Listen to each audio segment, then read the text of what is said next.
First reading, Acts chapter 25, 13b-21. King Agrippa and Bernice came down to Caesarea to salute Festus. And as they tarried there many days, Festus told the king of Paul, saying, A certain man was left prisoner by Felix, about whom, when I was at Jerusalem, the chief priests and the ancients of the Jews came unto me, desiring condemnation against him.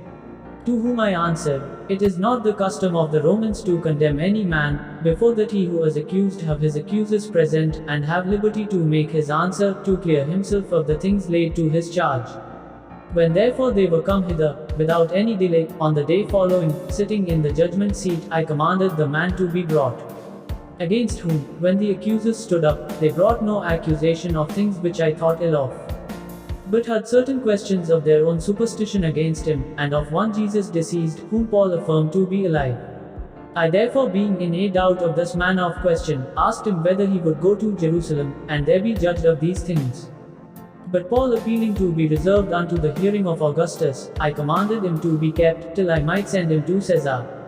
Gospel, John chapter 21, 15-19. When therefore they had dined, Jesus said to Simon Peter, Simon son of John, lovest thou me more than these? He said to him, Yea, Lord, thou knowest that I love thee. He said to him, Feed my lambs. He said to him again, Simon, son of John, lovest thou me?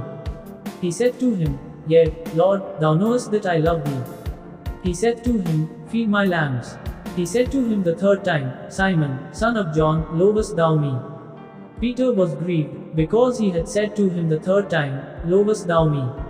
And he said to him, Lord, thou knowest all things, thou knowest that I love thee. He said to him, Feed my sheep. Amen, amen I say to thee, when thou wast younger, thou didst gird thyself, and didst walk where thou wouldst. But when thou shalt be old, thou shalt stretch forth thy hands, and another shall gird thee, and lead thee whither thou wouldst not.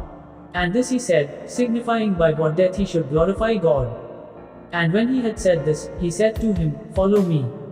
Reflection. Peter is shown as the leader among all the disciples, especially in the Synoptic Gospels. Even Acts of Apostle describes him as one of the most prominent apostles. Others listened to him and accepted what he said.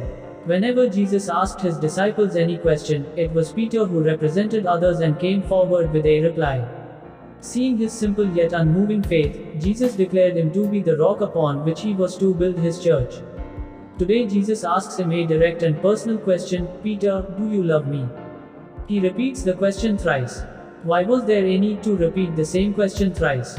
Sometimes we repeat the question to make sure that the answer given by the person is the sure answer and there is no more changing.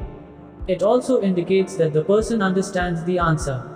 Jesus wanted to know the depth of Peter's love for him. Today Jesus asks the same question to each one of us individually. What is my answer? Amen.